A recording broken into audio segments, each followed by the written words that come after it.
राज्याच्या आरोग्य विभागातील भ्रष्टाचाराचा पर्दाफाश करणारी आत्ताची सगळ्यात मोठी बातमी। राज्याच्या सार्वजनिक आरोग्य विभागातील भ्रष्टाचाराचा आणखी एक प्रकार समोर आलाय। हाफकिन इन्स्टिट्यूटमध्ये 65 कोटींचा औषध खरेदी घोटाळ्याचा आरोप करण्यात आलाय। महाराष्ट्र वैद्यकीय वस्तू खरेदी प्राधिकरणाचे सीईओ महेश आव्हाड यांनी बदलीचे आदेश येताच घाईघाईने या खरेदीचे कार्यादेश काढले, त्यामुळे खळबळ माजली।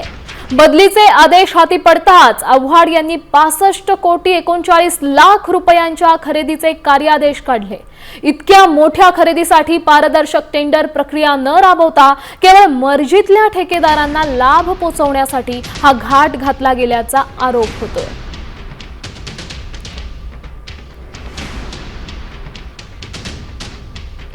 गेली 8 वर्ष धूळ खात पडलेला 65 कोटींचा निधी मोकळा करण्यात आलाय। फेब्रुवारी 2026 ला प्रशासकीय मान्यता मिळून 31 मार्च पर्यंत प्रक्रिया पूर्ण करण्याचं बंधन आहे। 31 प्रकारच्या औषधांची आणि सर्जिकल साहित्याची खरेदीला राज्य सरकारची मान्यता आहे।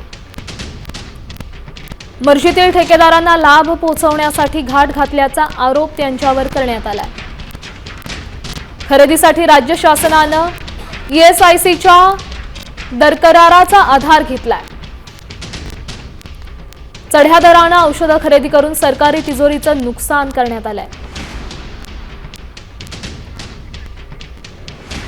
या संदर्भात आपले प्रतिनिधी मारुती कंदिले आपल्याला अधिकची माहिती देत आहेत। मारुती, नेमका हा घोटाळा कसा उघडकीस आलाय? ऍक्च्युली MMGPचे जे सीईओ आहेत महेश आव्हाड यांच्या कारभाराबद्दल सकाळ साम टीव्हीने सातत्याने आपण मुद्दे उपस्थित केलेले आहेत। हा विषय लावून धरलेला आहे। आपल्या सातत्याने लावलेल्या बातम्यांमुळे त्यांची गेल्या आठवड्यात तडकाफडकी बदली केली। मुख्यमंत्री देवेंद्र फडणवीस यांनी त्यांना तडकाफडकी हकालपट्टी करून तिथून हलवलेला आहे। पण बदलीच्या दिवशी सुद्धा त्यांनी सुमारे 65 कोटीच्या खरेदीमध्ये हेराफेरी केल्याचं उघडकीस झालंय। ही खरेदी जी आहे ती विना टेंडर करण्यात आली आहे। त्याच्यासाठी कुठलंही टेंडर काढण्यात आलं नव्हतं।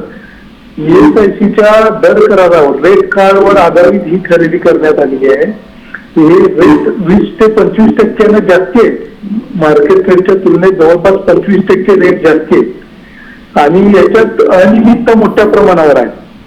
काही विशिष्ट ठेकेदारांना नजरेसमोर ठेवून ही खरेदी करण्यात आली, त्याच्यामुळे याच्यात शासनाचं नुकसान झालंय आणि याची चौकशी करावी।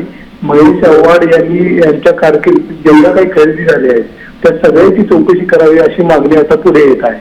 नक्कीच धन्यवाद मारुती दिलेल्या या सविस्तर अपडेटसाठी। तर 65 कोटींच्या औषध खरेदीच्या घोटाळ्याचा आरोप आहे। चौकशी अंती काय निष्पन्न होतंय पाहणं महत्त्वाचं आहे।